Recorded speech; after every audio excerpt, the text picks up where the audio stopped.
Hi folks, this is Pat Hatch from PH Aviation. This is going to be a short video to show how we convert from the older legacy flat motors that are located in the smaller RVs like the 6, 7, 9 to the new Rvmax. And for that we've developed what we call a retro kit, which we hope will facilitate the conversion. It consists of 2 aluminum brackets, an AN5-13 bolt, castle nut and cotter key, and the installation instructions. It will be available on our website. And this is the new Rvmax flap actuator that we sell. As you can see, it's a pretty robust, high quality unit, and it weighs about 1 pound 5 ounces more than the legacy motors.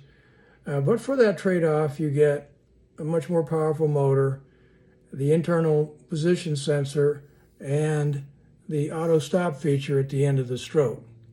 We'll be installing the Rvmax today in this RV6 flap channel that we just removed from an airplane to show you how we do it, and that hopefully it'll help others.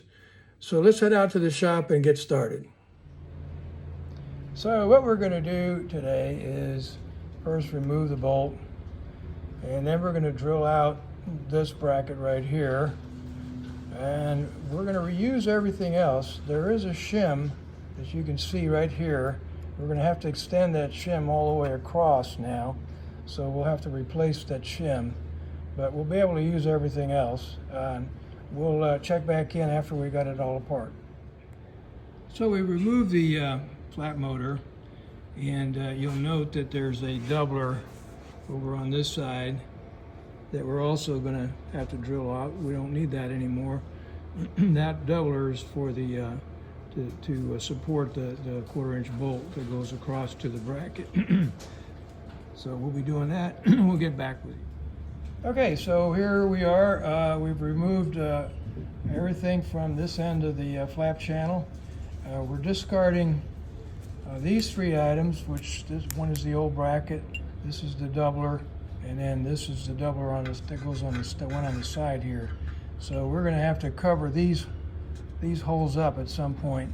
I'll probably put some flush rivets in there to cover those holes, but we're not going to be needing that anymore. So the new brackets will basically be going just like so, and then we're going to reuse this little angle here, which is what attaches the flap channel to the structure of the airplane. So we're going to have to make a new doubler that will go. You can see right where the let's see here. See where the old doubler was right here. That's going to have to go all the way across now, so that when this bracket is sitting on it, it'll be supported, like so. See, right now it's lacking the doubler underneath. But we're going to make that up, and we'll go from there. So here we've clecoed the attach angle back on, right here.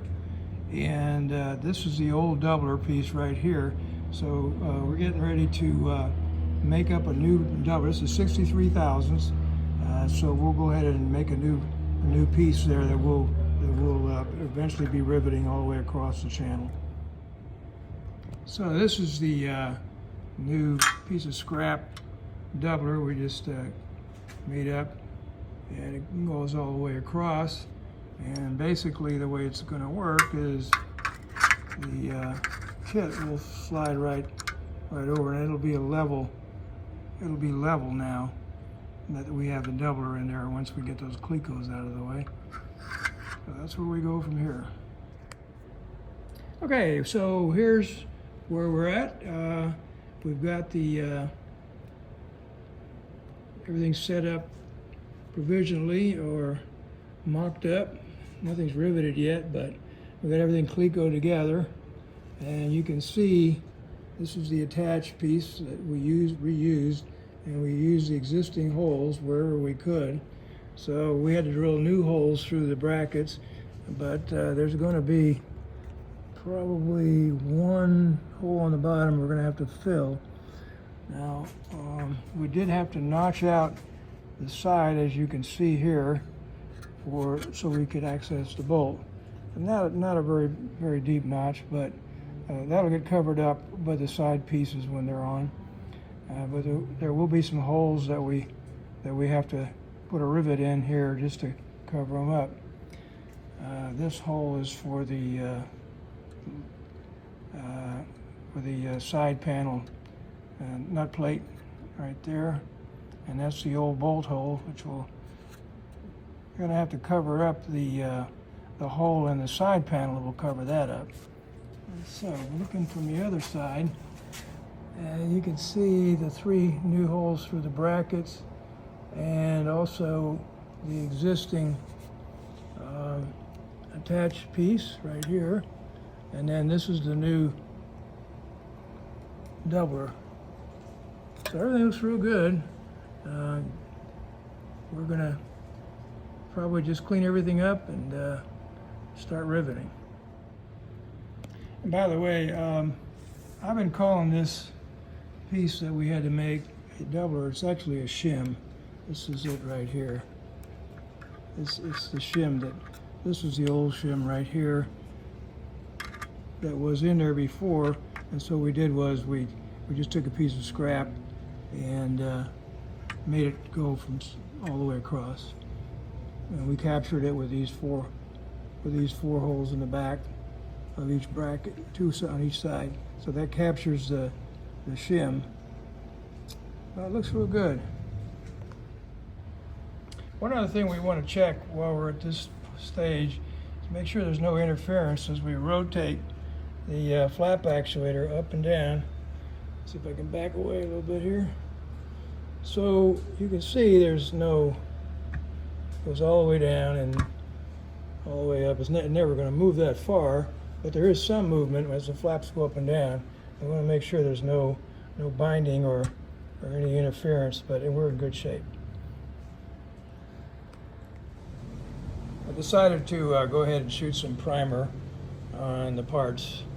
This is the shim and the 2 brackets, the existing angle, and I added a nut plate, one of those miniature nut plates, to the 2 holes, or the 1 hole that attaches to the fuselage. There was a nut plate on one, and I just probably didn't have the miniature that fits on there, so I went ahead and added that just to make it easier to attach the channel to the fuselage when the time comes. Okay, so I was able to rivet everything together, as you can see, and I was able to use the squeezer, so didn't have to pull the rivet gun out. Here's the other side. We had one false rivet right here that was the extra hole that we ended up with. And I put a couple of false rivets on the side there just in case the side panels don't cover that up, but I believe it will. So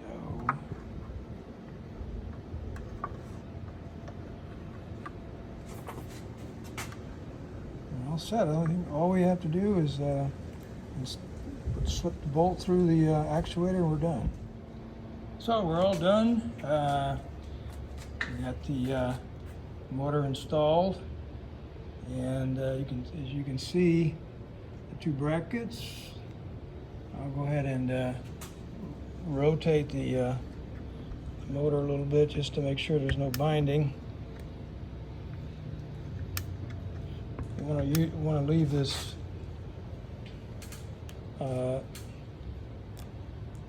this nut here just a little bit on the snug side, a little bit on the loose side, so that it doesn't bind across here. So it is a castellated nut, so you can do that. There is rotation there.